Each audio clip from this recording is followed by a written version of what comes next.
So where are you from, and how did you grow up? So from Long Island. I was Yep. born in Seacliff, Long Island, which is a little Victorian kind of hippie town on the North Shore of Long Island. Born on the same street as my wife, Dayton Street. Wow. Yeah, and so for the first 3 years we were together on the same street. I'm a year older, so her mom used to babysit me when I was to eat Cheerios off the floor where she was pregnant with her, which was a pretty funny story. And then I moved to Roslyn Harbor, which was a mile away. And then we went to nursery school together, ended up in the North Shore school districts. My mom was the art teacher at Glenwood Landing School, and went to North Shore High School. We were, prom dates senior year, and then dated for a bit in college, and then reunited after college some years later. But Long Island ended up. What set that Yeah, in like socioeconomic context? Is that like a really rich part of Long Island or middle class? No, we were what? middle class, very much middle class. My dad worked in the city. He was in he worked for Levi and Christian Dior in sales, and my mom was an art teacher, as I said. So I actually went. She was my art teacher K through 6. Wow. Yeah. So that was So it was pretty a very normal very normal, American. very middle class. 3-sport athlete. Lacrosse, winter track, football. Very kind of, even though it's Long Island and close to the city, it's kind of very Americana. Yeah. Oh, it is. Too. Surprisingly. So then you go to Yale for lacrosse. I did. Well, I went to Yale for the academics, but, but we like to keep that. Yes, but lacrosse was a big part of me being admitted. Absolutely. What did you think of it? Was it a different world from the one you were from? Yale, yeah, absolutely. It's a long time ago to reflect back, but it was certainly there was a big culture shock, both academically and socially, immediately, like first weekend of school. So, In what way? just it was. I got to school, and there were, without naming names, I was at the first weekend of school. I wasn't in New Haven, but out in the Cape with folks that the highways in New York were named after, and large condiments and tires and stuff like that. Large condiments. Okay. So it was definitely it was a big culture shock, but I adapted pretty quickly from a academic standpoint. The academic rigor was certainly from a public high school in Long Island relative to Taft or Exeter or Andover. There was a quick learning curve, but it was attainable. And then socially, I think I did a fine job as well too. So ended up at Yale. Went through 4 years. We had a successful lacrosse career there, which was an absolutely incredible experience, and kept you in line, kept you in shape. Yeah. Less distracted from everything. And graduated. I ended up a quick stint into your world. Ended up working on the Olympics for NBC for Bob Costas down at in '96 in Atlanta. And then went on to take a job at Citibank. So that's where I got my first Asia experience. I was fascinated with Vietnam and had studied some contemporary American history in college. My dad was a veteran. He was a Marine, served in combat on the Hai Van Pass. In Vietnam? In Vietnam. So he was in Vietnam when he was 23. I had gone on a trip around the world, and really just, one of the stops was Vietnam. One of my. Had he told you about it when you were growing up? He did. We were a little bit irreverent and would tease him about it and get dressed up as fatigues and tell him we're knee deep in rice patties and trying to elicit a flashback or something. Trying to elicit PTSD maybe. Yeah, we were a little wild. me and my 3 brothers and sisters. So he didn't talk about it much, but we tried to bring it up a lot. It was kind of. That's pretty funny. Yeah, it was. So you wound up working for Citibank in Vietnam? I wound up getting a job with Citibank in Vietnam. I kind of orchestrated it through an uncle that had a relationship at Citibank, and ended up getting a management associate job there. They just opened. Doi Moi was kind of underway, which was the not necessarily privatization, but the opening of Vietnam post the war, the conflict, the war of American aggression. Yeah. As they been coached to say, as if you live in Vietnam for some time. So went there, was a management associate. Was in Hanoi for a year, and then a couple of years in Ho Chi Minh City, and ended up at Citicorp Asia Capital Limited, where I was in private equity. So wow, that was the beginning. Where'd you go after Vietnam? After Vietnam, there was a nonprofit that had come through to produce a film about Vietnam, which involved a bike ride on mountain bikes from Hanoi to Ho Chi Minh City. It was Long an way. 18-day ride, 1,200 miles. And we had a production team actually video it. Citibank, they asked me at Citibank to sponsor it. So I wrote like a letter to New York and said, can we sponsor this amazing event? We've got 100 NVA disabled soldiers, and we've got 100 American veterans, primarily disabled, and we got on bicycles and hand cycles. I piloted a blind veteran that had been shot near Quezon, and spent 18 days on a bike going over those memories. And then, actually, this is how I left Citibank. I got a call. So this is an amazing experience, yada yada. I'm sitting at my desk at Citibank in Ho Chi Minh City, or I forget what office I was in. Got a call and said, we had such a great time with you riding on the bike. Would you come back and produce, be a co-executive producer on this film? And you could get a job. One of the benefactors of the charity was a Goldman guy. One was at Equitable Financial at the time. And they're both the CEOs or senior partners. And they're like, we'll give you a job. You have the training at Citi. Just produce the movie for us. And so I went back, and we ended up, selling. I worked very closely with a great colleague down in Charlotte. We sold the film to NBC, title sponsor. We sold it to Reebok as a title sponsor. Got Dick Enberg to do the intro. Got Bruce Springsteen to donate a song. Wow. Yeah, Shut Out the Light, and it was a great success. We won the Emmy in '99. So Amazing. Daytime Outstanding Program Achievement. So 1 for 1 television production. This is my So you're an second time. Emmy Award winner. I am, yeah. Amazing. So what did you do after that?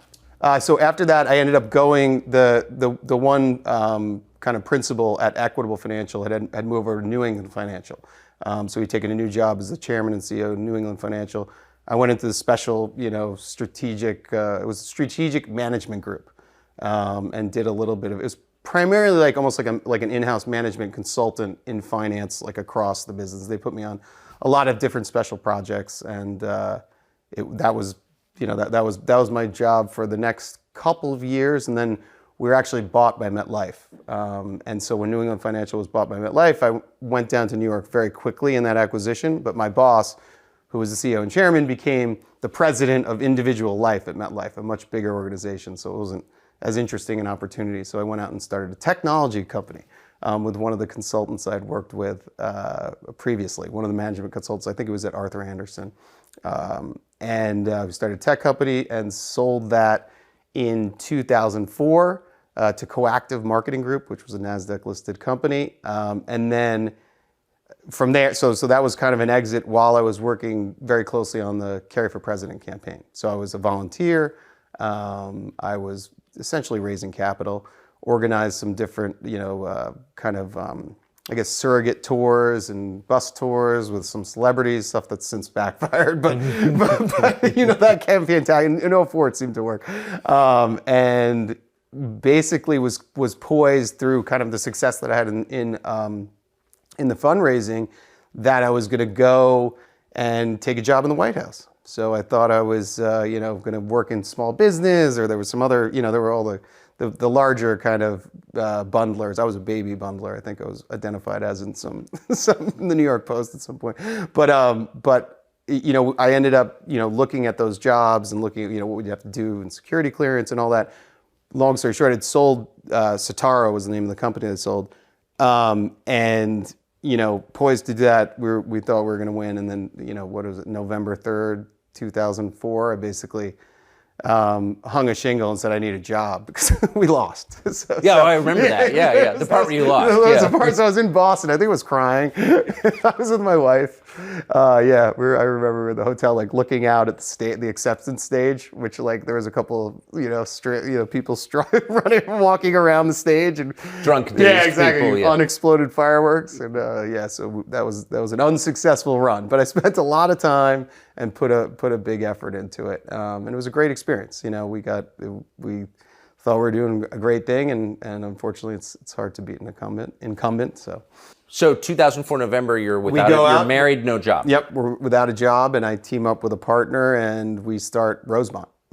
We start Rosemont Capital, and Rosemont Capital starts really as in the private equity world, which in something called a fundless sponsor. So when you're out and in private equity early, you go out as a fundless sponsor, and what that means is you don't have a pool of capital to kind of draw on, but you look for an asset. You identify an asset you think is going to be a good private asset that you can either take public or sell to another strategic buyer. So that's always kind of like the infancy of a private equity firm. And a lot of fundless sponsors succeed. A lot of fundless sponsors fall by the wayside, and a lot of managers at fundless sponsors just give up. But if you have some early successes, you can end up establishing a firm, and we ended up establishing a multi-asset class boutique firm that was was fairly successful. Most of our success was in real estate. We ended up buying a real estate management company, and that was called Rosemont Real. We renamed it Rosemont Realty. It was called BGK or some acronym, and we ended up putting the Rosemont brand on that after, I would say, 5 years in business at Rosemont Capital. And that business was sold later in 2015. But at our peak, we probably had $3 billion of assets under management, which is kind of like your scorecard as a private equity manager.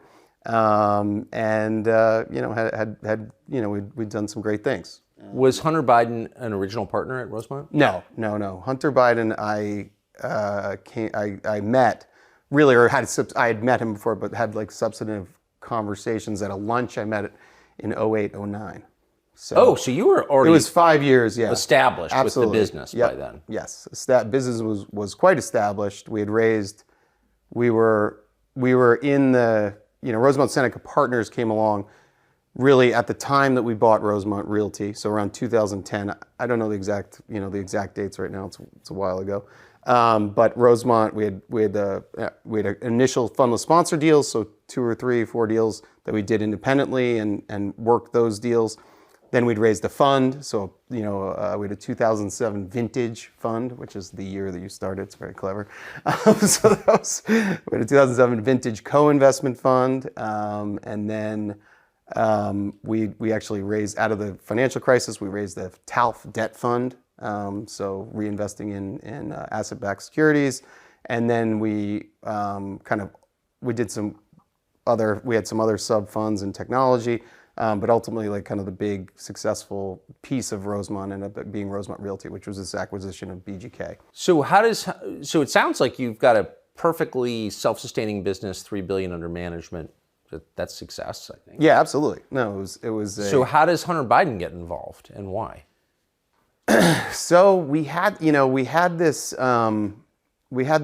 lunch, and a mutual friend, or it wasn't even, I don't know how it was, but an attorney of Hunter's, another attorney, Hunter's an attorney as well, had introduced us, and we had a lunch, and we always, you're always looking for kind of an edge or an advantage as being a boutique, and certainly $3 billion was good, but as an AUM number, a scorecard, but in real estate, it's kind of a levered number, so totally. it's a little exactly exaggerated. Right. If you're Blackstone 4 and you have $3 billion, you have $3 billion of dry powder. If you have a small private equity fund with $3 billion under management, a lot of it's real estate. It's actually not the actual number you have in dry powder. So nuance, but it's very liquid. Exactly, it's very liquid, and you don't have the buying power. So you're always looking for an edge. You're always looking to expand.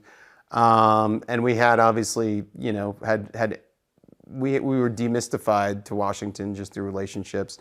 And Hunter was in a stage where he was transitioning from lobbying to strategic advisory. What's the difference? Well, as I understand it, when you can probably answer it better than me, given your background.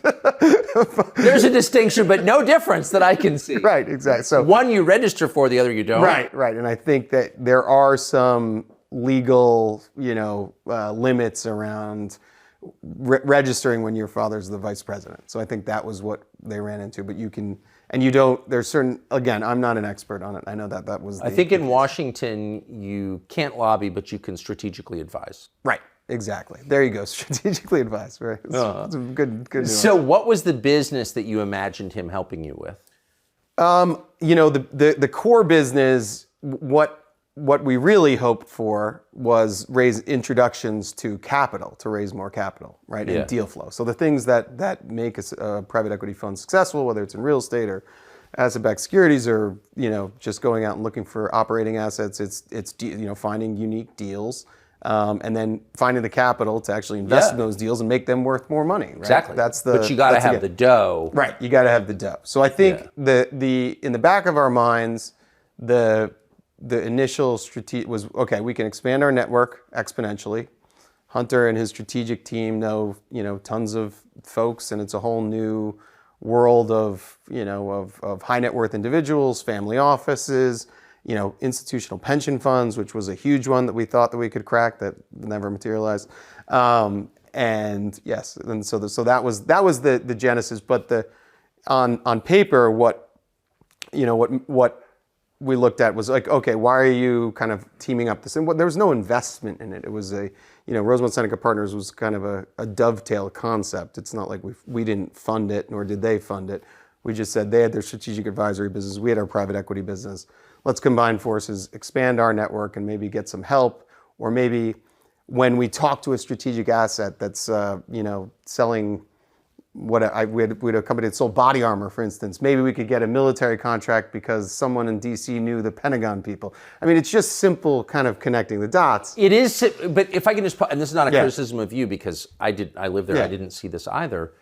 But if you're looking for money, Washington logically would be the last place you would go. Right. I mean, you go to New York or maybe Los Angeles or maybe Dubai or Milan or places where people do business. But Washington's not about business, it's about governance. Right. It's kind of weird, isn't it? And maybe a sign of deeper corruption that Washington is like the place you go to raise money. Yeah, I think, where we were in this, in kind of the, in the world of private equity. We're a very small private equity fund at the end of the day. So the network that you're going to is more family office, high net worth individuals, and then maybe you get a breakthrough with a pension fund.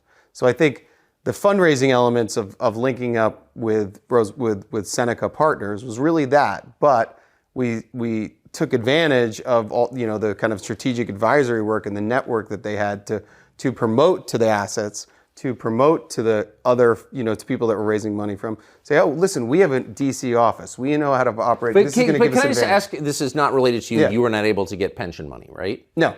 But do you believe, having operated in this world, pension funds are some of the biggest investors in the world? Absolutely. They are the institutional investors. Exactly. Yeah. Do you think that political leverage allows people to get investments from pension funds? I mean, clearly it does. In the world? In the world, yes.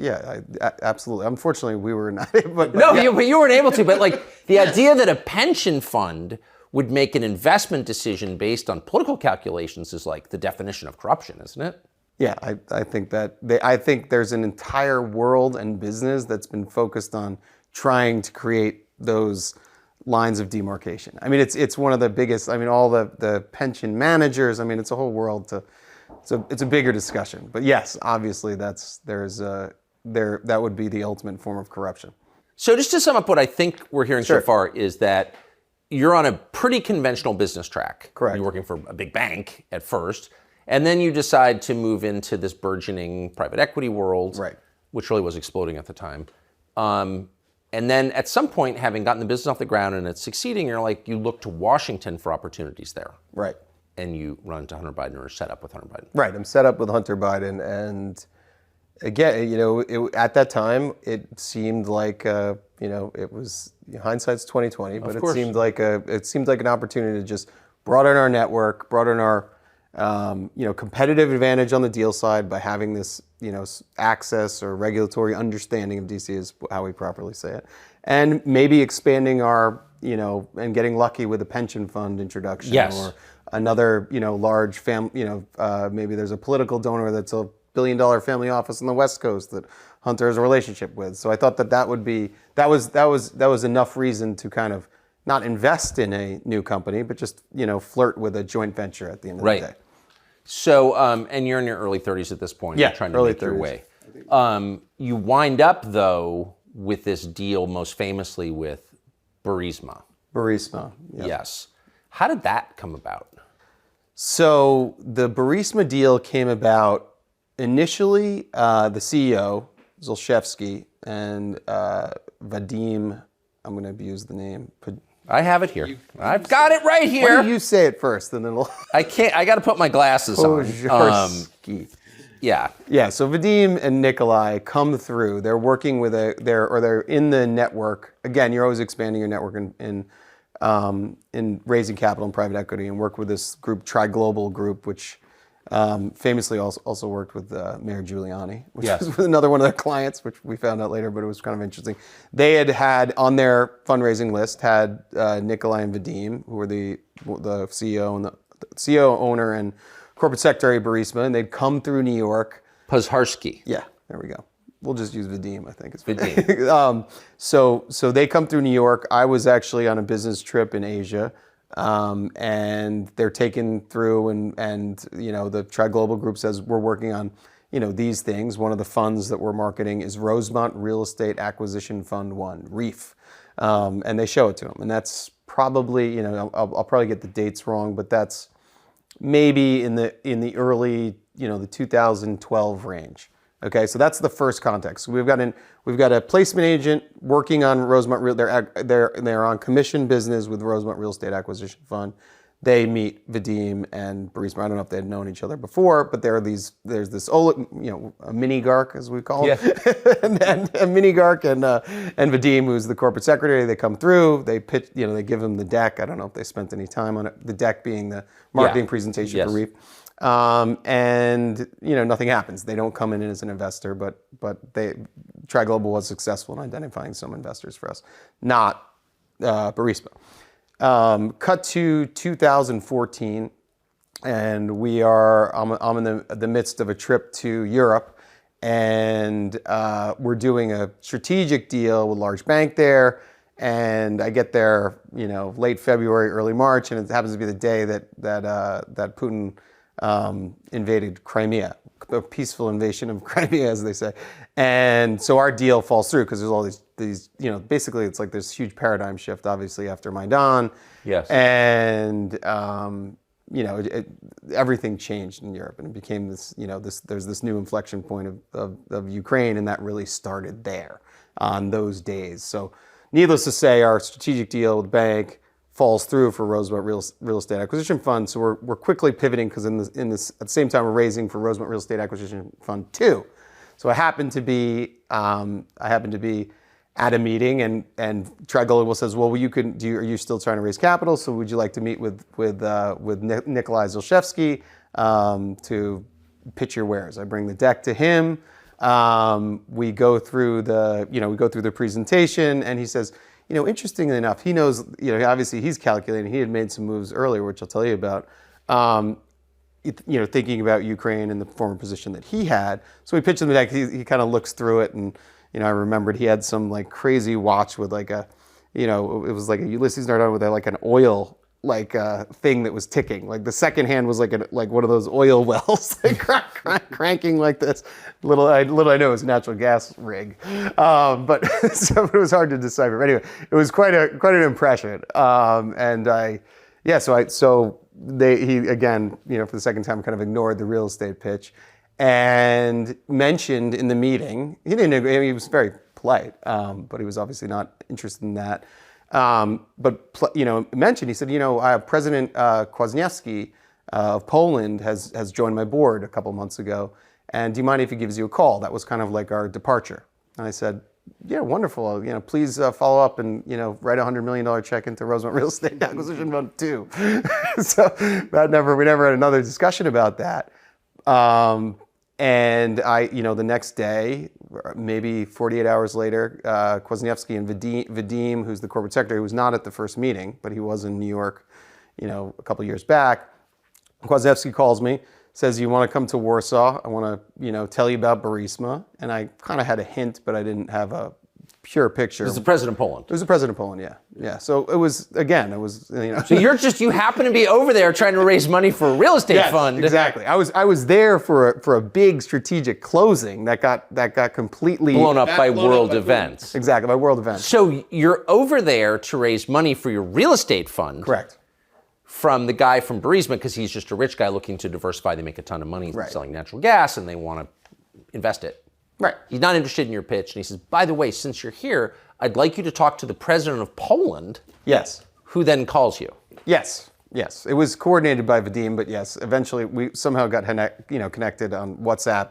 And yes, calls me, invites me to Poland. I was on a lot flight from, or whatever what the airline's called, I think it's LOT, from JFK within a couple days. And I flew directly to Warsaw for 36 hours, sat down with Kwasniewski, and he said, listen, we've got a great opportunity, energy independence for Ukraine, this company Burisma, I joined the board.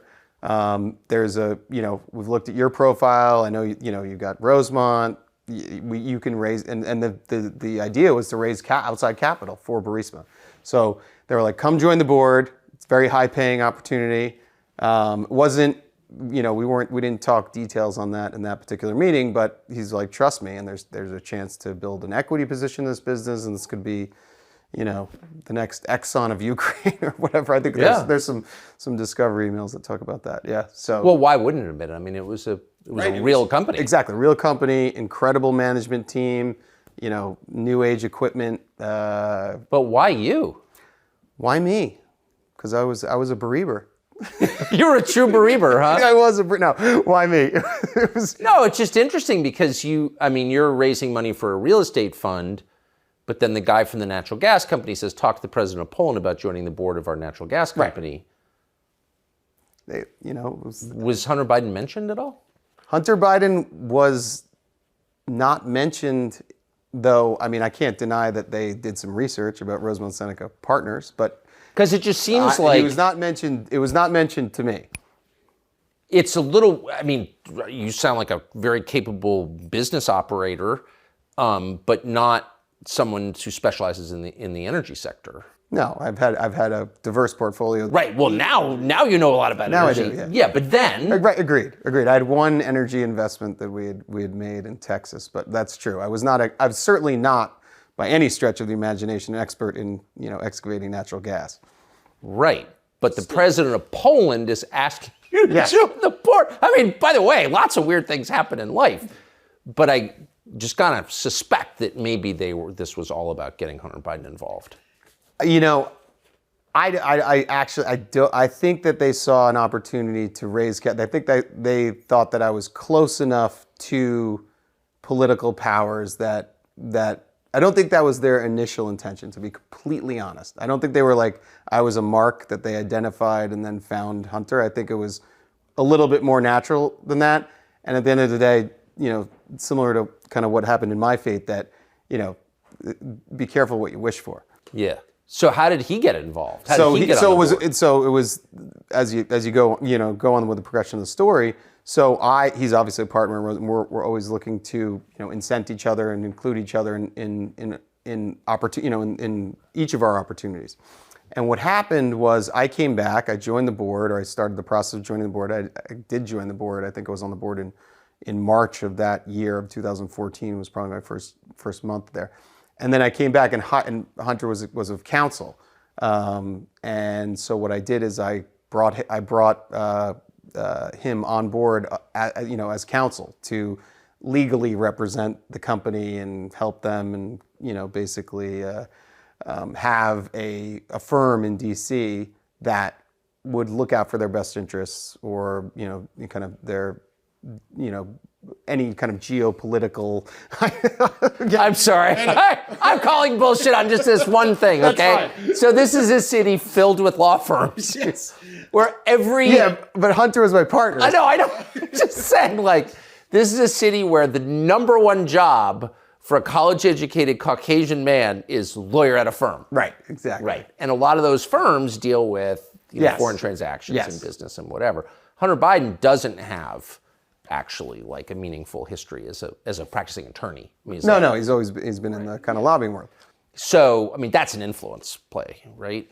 There. Yeah, well, I think the firm that he's with counsel was prominent and had a large business in lobbying. So I think it made sense, and it was also incenting a business partner of ours, and it was a business partner of mine. I think it was it made all the logic in the world, and I think if it stayed like that, it would have been a little history would have been very different. History would have been. So how did he wind up on the board of Burisma? So what happened was we quickly developed. There was a team from Burisma that came into DC, did some meetings.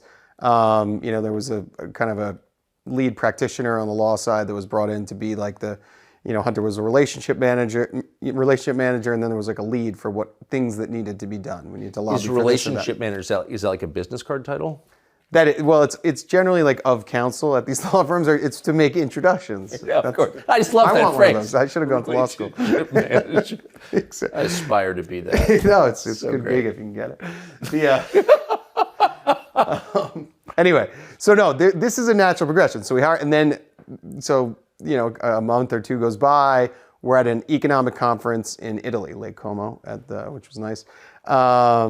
Beautiful Or hotel. if I can say, as your friend Vadim calls it in a letter I want to ask you about in a minute that we got, it was May of 2014. Following our talks during the visit to the Como Lake. Yes, the Como Lake. Exactly. Lake Como. Absolutely. It was gorgeous weather, and it was May of 2014.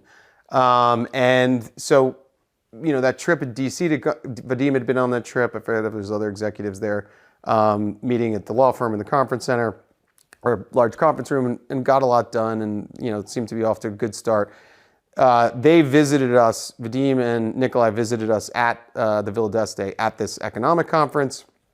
And Hunter, was of, the relationship manager at the time of counsel, and they, kind of struck up a conversation, and Kwasniewski was not there, but on WhatsApp and kind of in the conversation. And I think, similar to what, as opposed to like me being a mark in an orchestrated effort to get Hunter on board, I think they all of a sudden saw, the relationship that I brought by doing this, and thought, wait, we can go a step further. We got the president of Poland. We've got this, a couple of finance guys on the board. We've got a couple of Ukrainians and Cypriots for regulatory reasons in those domiciles, and we can get the son of the vice president on the board. And they saw that opportunity, and they made the offer. And I think At the meeting in Lake Como. At the meeting in Lake Como. So that's fast. I was not at that meeting, but it was a meeting that was done in a sidebar and the idea came back, and I think a month later it was. So what's so interesting? So here's this letter that I referred to at the Como Lake. And it's May 12th, 2014, 8:29 a.m. And this is from Vadim Pozharsky to you and Hunter. And he goes on, and it's kind of complicated about what he's talking about, corruption in Ukraine. But he gets here. He says, "We urgently need your advice on how you could use your influence to convey a message, signal, etc., to stop what we consider to be politically motivated actions, etc." And that's from Vadim. So right. They figured it out right away.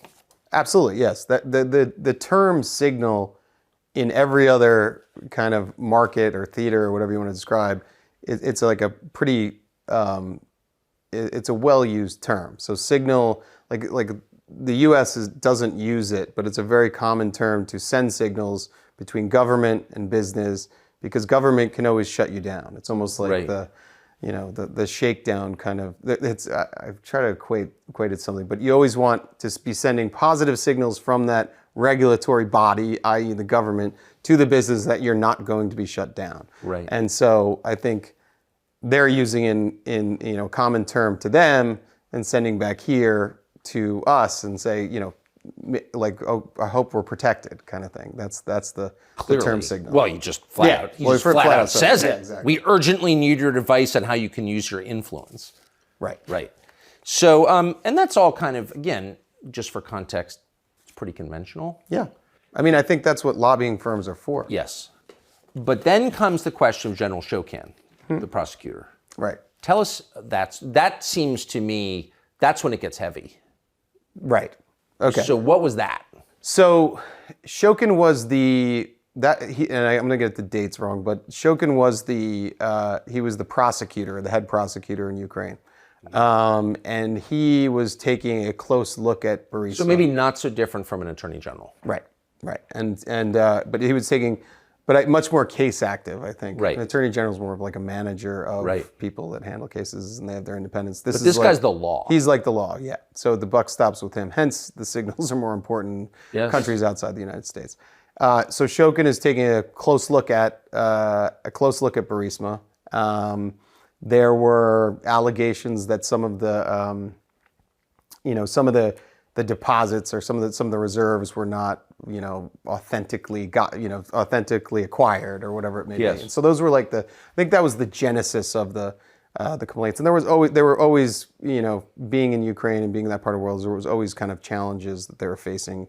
They're from not being able to get a visa to money being tied up in London, and this was just another, in a series of issues that law firms and strategic advisory firms were hired for to handle these kind of things, right? Yeah. So the Shokin case was, he was taking a look at Burisma, and there was a big push by European leaders, the Atlantic Council, et cetera, to fire Shokin because he was corrupt. Like it's hard to kind of decipher who's corrupt. It's all. Can I just ask you, corrupt. just sidebar, like why would the Atlantic Council be getting involved in Shokin? Well, here. I mean, that's I mean, I think I don't know on the Shokin piece. I mean, again, this is the lead prosecutor in Ukraine, right? So if Ukraine is actually a country with sovereignty and not just a colony of, say, the neocons in the United States, like why wouldn't they just let Ukraine deal with their own? Like why would Western powers even get involved in who the chief prosecutor in Ukraine is?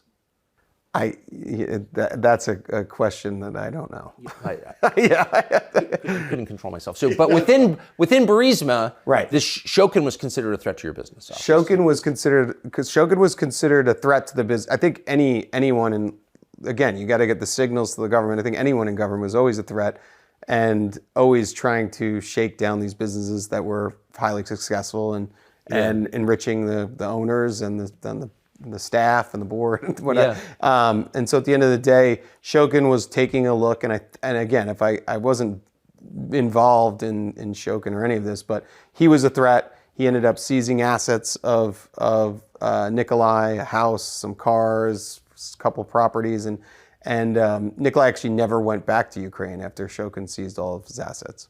And the case was, and obviously it's all out there in the world. The case was that Shokin, there was all this pressure to fire Shokin from this, the larger community, and then he was fired, and then somehow Burisma was let off the hook. I mean, that's what the story was. And Joe Biden, of course, was the driving force behind his firing. Yeah, he was involved in that. There's obviously video. Involved? I mean, Biden bragged at Council on Foreign Relations, they had $1 billion coming from IMF, and I said, if you don't fire this man, you're not getting the $1 billion. Right. But it's I think on this one, it certainly wasn't made clear to us at the board level, that was a favor to be done. The narrative, I don't know the narrative, and I don't want to lead anyone down that kind of path. That's what happened, because I don't know the narrative. But Joe Biden knew that his son was on the board of this company that was being hassled by the prosecutor whose firing he was calling for. Right. Yeah. And this took place 3 years after he sent you a letter saying thanks for all the work you're doing with Hunter. So clearly he would know this would benefit the family. Right. I don't want to get it, but the narrative was that Shokin was already taken care of. That was the popular narrative. That's the only thing that he was already on his way out. Exactly. That was the narrative that was fed to the board. Okay, so you were told when Shokin got fired that it had nothing to do with it. No, we were told that was bad and we don't want a new prosecutor. So was taken care of. So it's this is not like, checkers. This is multiple dimensions here. So a popular... This is like Connect 4. Yeah, no, exactly. It's I think in this particular case, it's pretty high stakes and pretty sophisticated. So the narrative that I was told was that. That's just, I've said it under oath and I'll say it again. That was the narrative. That was the narrative. Were you aware... Do you have knowledge that Hunter spoke to his dad about Burisma? Do I have knowledge? Yes. Do you know that Hunter spoke to his dad about Burisma? Did you ever see them talk about it, hear them talk about it? Was Joe Biden? No, I don't have knowledge of that, though I'd assume it. You would assume it. Right. I would assume it in a general sense of travel and that kind of thing. But on, I've told a lot of people in the past, there was not business content conversations. It was the idea of signals and influence, the prize is enough in speaking or hearing or knowing that you have that proximity to power. No one is so unsophisticated that's been in politics for 50 years that Hunter is going to talk about, the last quarter's, how many billion cubic meters of gas we pumped out of the ground. So it's just, I think a lot of the narrative gets caught up on, over speculation of these conspiracy theories that are just not true. I think that's not the way it actually works. It just doesn't work like that. So it's enough to be sitting at a meal at Lake Como with your new Ukrainian friends, and your dad happens to call. Let's put him on speaker. That would be that. I think that's enough. That's the second most powerful man in the world. It's just how the world works. So there's been a lot of effort on the part of Republicans to prove money transfers from Hunter to Joe. Right. And then there's the other brother, Jimmy, who I'm going to ask about in a minute. But so far there are hints of it, but we haven't seen the direct transfer.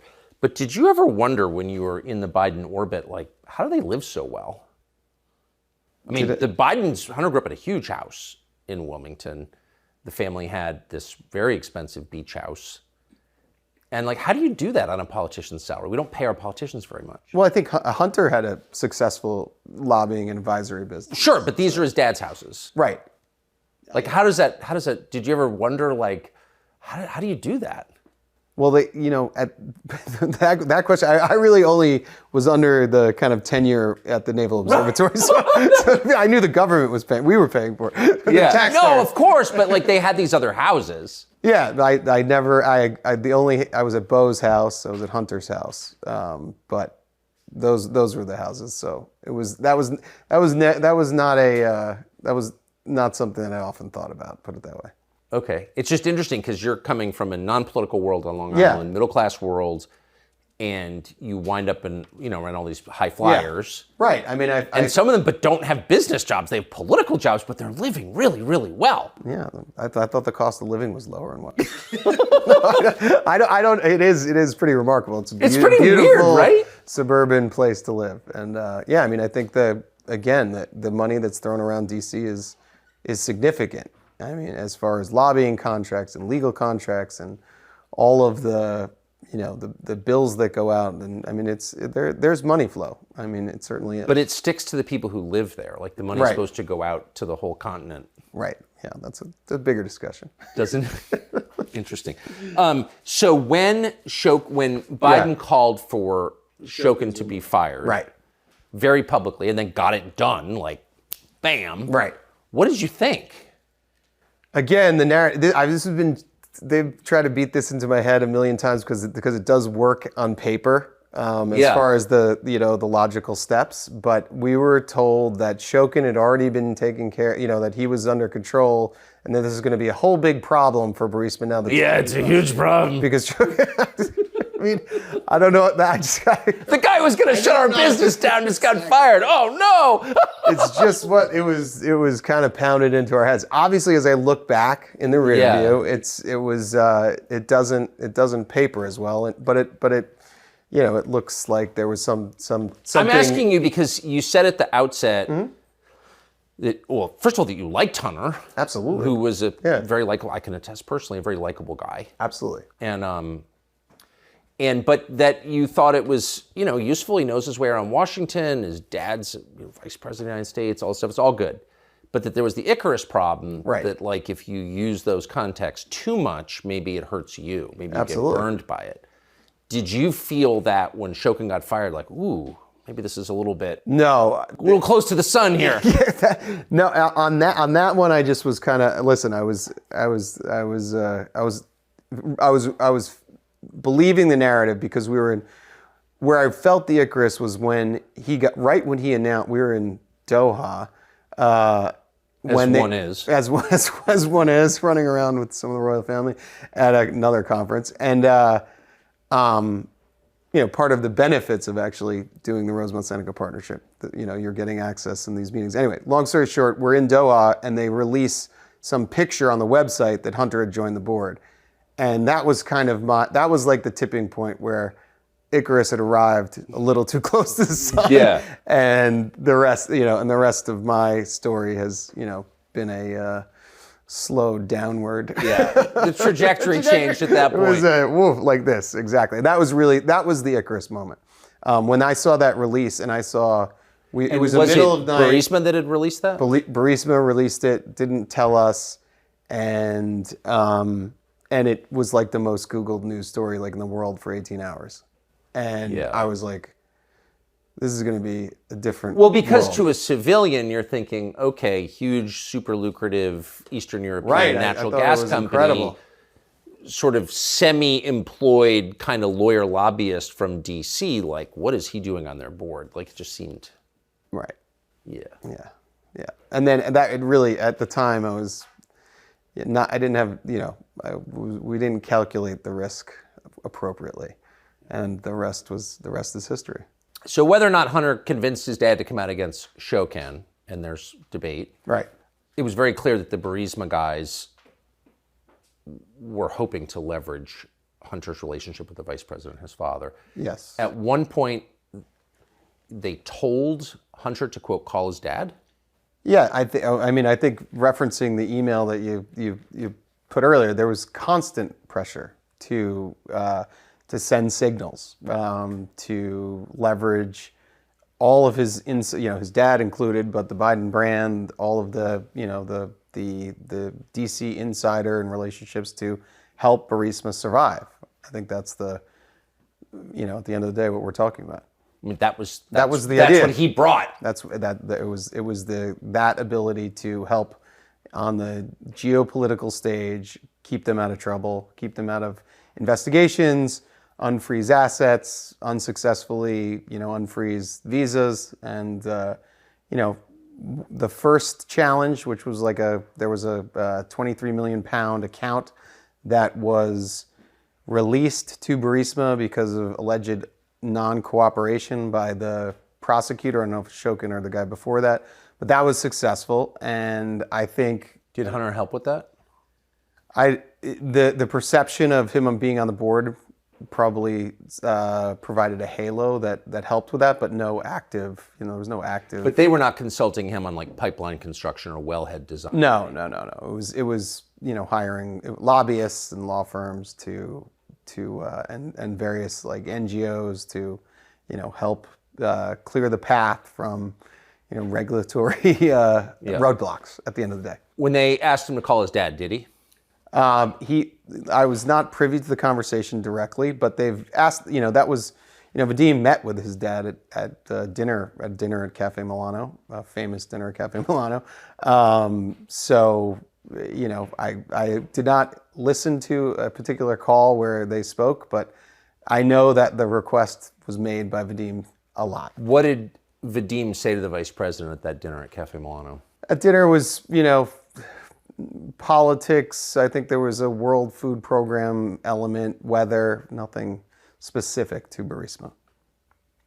But the idea was by having that relationship and by saying, I met with the vice president in Washington, that gives him SWAT. Yeah, I think at the end of that's the, the prize, or the, being able to have, whether it's on, speakerphone or in person, to have, that person in direct contact, whether you're talking about, weather or, politics or what have you, that's the important part. I don't think, there's no relevance in asking, the vice president about, the gas, right, revenues or anything it's like that. It was never, it's enough. And the prize is that contact and that access to power. What was the payment like from Burisma?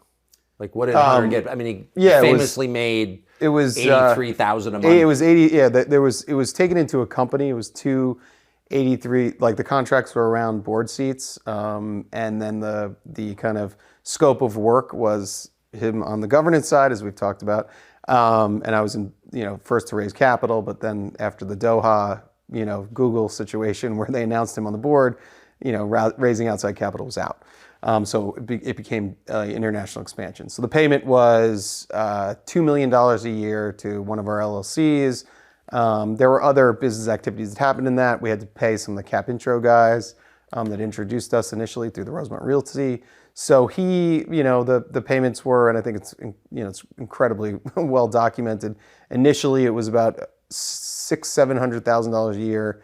It built to about $1 million, and then it was, I think, less for the rest of his tenure. The second his father left the VP's office, it went down. I think that happened. You think that happened? I think that I was long out of it by then, but I think I've been told that. What about gifts? And this is a part of the world where people give gifts, right? And those gifts are a kind of non-taxable payment. You could argue. You could argue. Were there gifts? There were some birthday gifts. A watch. A watch. Just Timex kind of watch, or no? What was the watch? I believe it was a Hubolt. A Hubolt. I'm not actually sure. I shouldn't even say that. But I don't know. But I know there's a birthday gift. I've also been refreshed in my memory through the series of documents that have been put in front of me. Yeah, through your testimony to the Congress. Might have been. Yeah. Exactly. So a watch like that would cost like ballpark? $50,000 to $100,000. Yeah. So real gift. A real gift, meaningful. So you're working in Ukraine, and just based on our off-camera conversations, we're actually interested in the business. Absolutely. And it's kind of an interesting business, actually. It powers the world. So right, it powers the world. And meaningful business. Yep. In your time in Ukraine, did you notice a lot of Americans running around from Washington, exerting influence over there? You know what? I think obviously it's an important part of the world. I think for different factions of different opposing East-West types of views. So yes, there were a lot of Americans lobbying, USAID, State Department officials. There were a lot of Americans kind of working. Because the picture you paint doesn't sound like a sovereign country. It really does seem like a protectorate or something.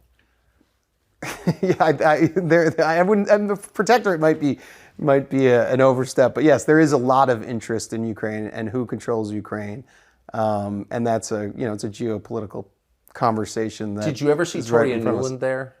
I never saw her in person, but she was definitely. I think that was in her scope, in her theater. Did she have a lot of influence in Ukraine? She did, yeah, she did. She was. It was constantly trying to curry favor with her. She was one that you wanted on your good side, as I remember. I don't remember the specifics, whether it was, there were some issues with one of the ambassadors mentioned Burisma as corrupt at some point, and that was a big thing, and there was like a big effort to try and redact that. I think there was some lobbying done to her or with her, but did it get done? No, obviously Burisma.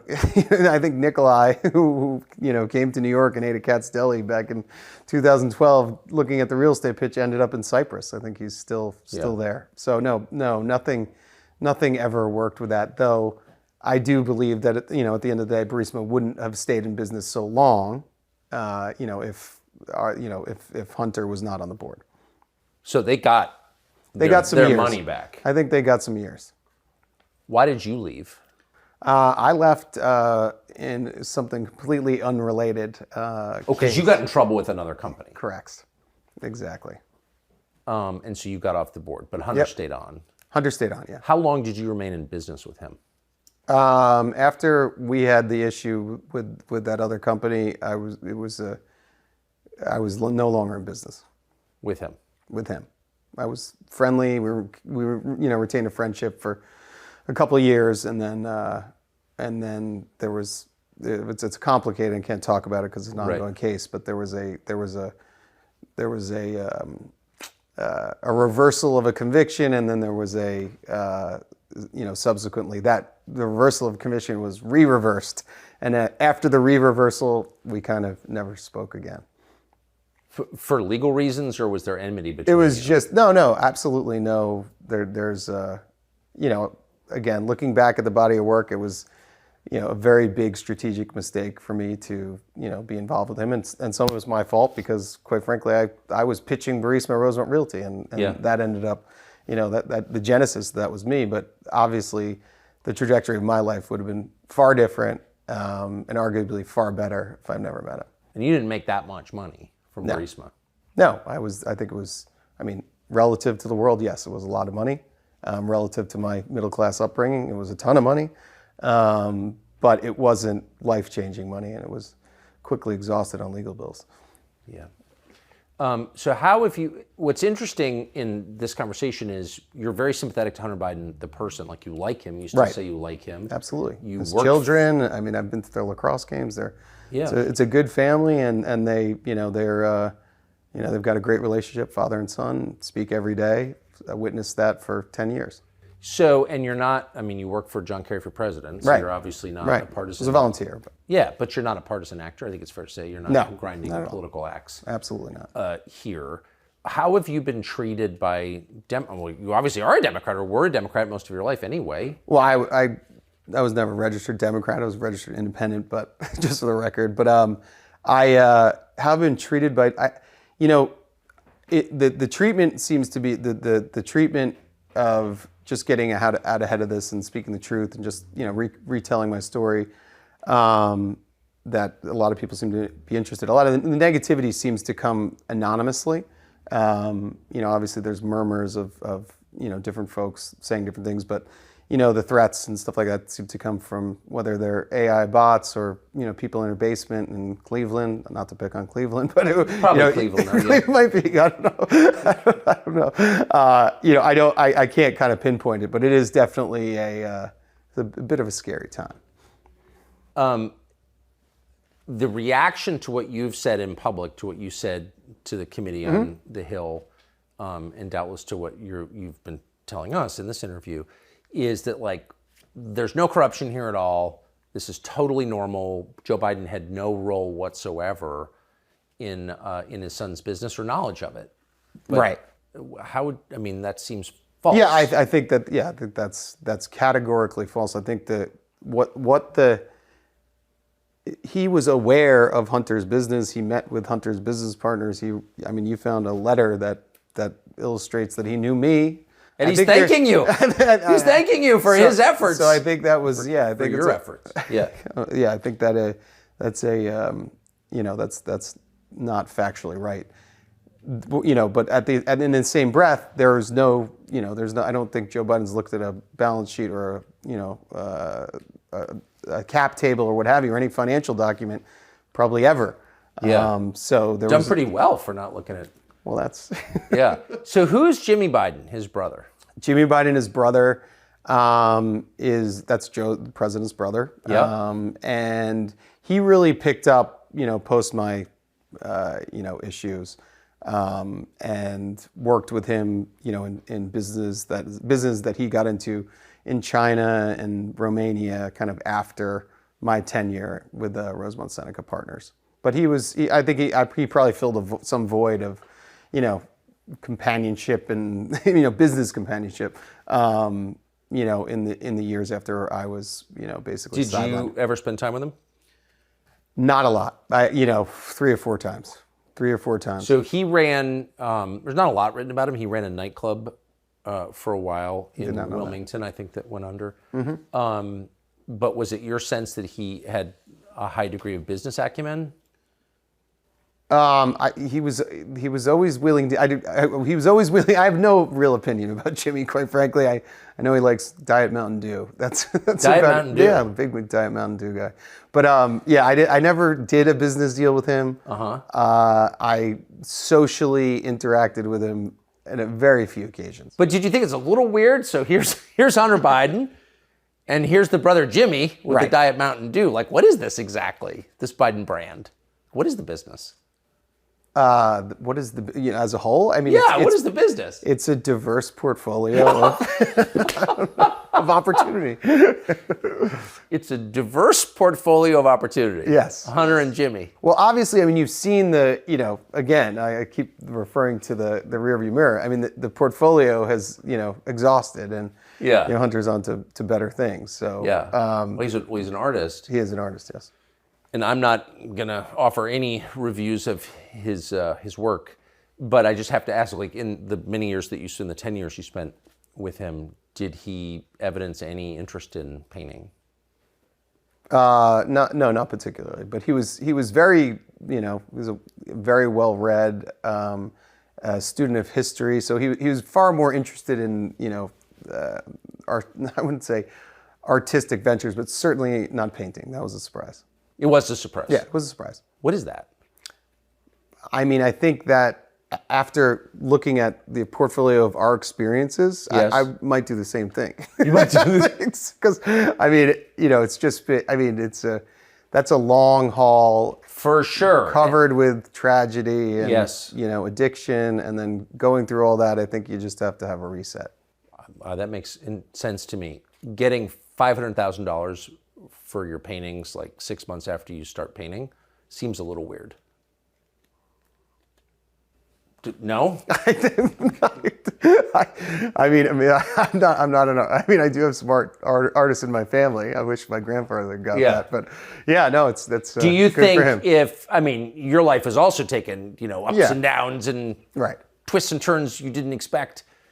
If you decided like in 6 months to start painting, do you think that you could get $500,000 a painting? I don't know. It depends on how the show goes. Do you think that's one of the opportunities open to you in your diverse portfolio? That's really why I'm here. To pitch your painting. Exactly. So I'm starting. A lot since the laptop came out. What'd you think of that, by the way? The laptop? Yeah. Were you shocked by that? That was not great. Yeah, that was obviously I'm. Oh, not great. That's in the not great category. This is not great. Great. Yeah, that was a real bummer, I guess. Yeah.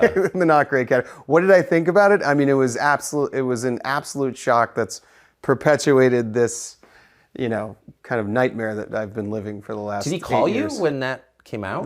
No. Yeah. No, he did not. Ooh. No. Because you're obviously on it. Yeah, no, extensively. Yeah. Yes, not visually, but. Right. Right. Not a single naked picture of you on that laptop. There is not. Yeah, all over it, and it's just led to just incessant and never-ending media fodder that brings me back in. And last question: a lot has been written about his drug and alcohol problems, and the laptop is a visual record of those. Right. How did they affect your relationship with him? Well, it was he was for the initial part of our the tenure of our relationship and business partnership. It was he was sober, so there was no that wasn't a part of our it wasn't part of our relationship. And then I think there's some some tragedy that fell upon him with his brother, and coming from an early past of tragedy. Things got hard mentally, and he slipped back in, and obviously that created some chaos, but that was created less effective kind of business decisions. Now, Burisma was already started, so that moment, that tipping point, had already happened at the end of the day, where the downhill spiral started, and I think a lot of those pressures of the media also contributed to it. But you're tethered to this guy in business, right? And then he starts to fall apart. Right, and it was not. Yes, it was not a. He made a lot of efforts to to repair and go to rehab and get better. And then I again through another business that we're involved in was kind of taken out, and then so I didn't go through the actual kind of full downward spiral and then rebirth. Only you said from you afar. were taken out. Do you think you were taken out? No, I can't comment on that. Huh. It's an ongoing case. So. Probably not out of the realm of possibility, one suspects. Devon Archer, thank you for spending all this time. Thank you so much. Appreciate it. Really appreciate it. Younger people say the news is full of lies. In Kennedy's motorcade. 239 people. The death of Jeffrey Epstein.